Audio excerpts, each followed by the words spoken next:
You ask Tiger to solve. This deals with linear equations with one unknown.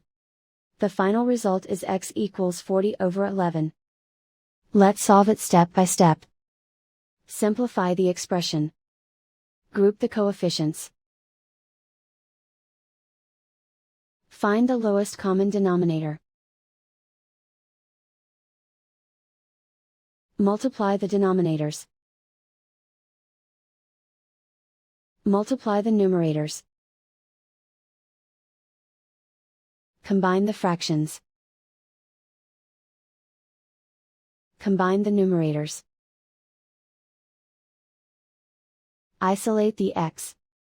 Multiply both sides by inverse fraction 24/11.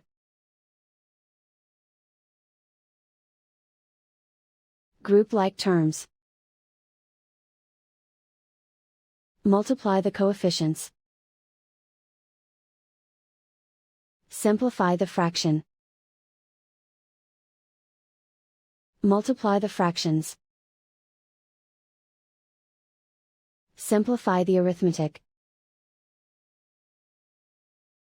And so the final result is x equals 40/11.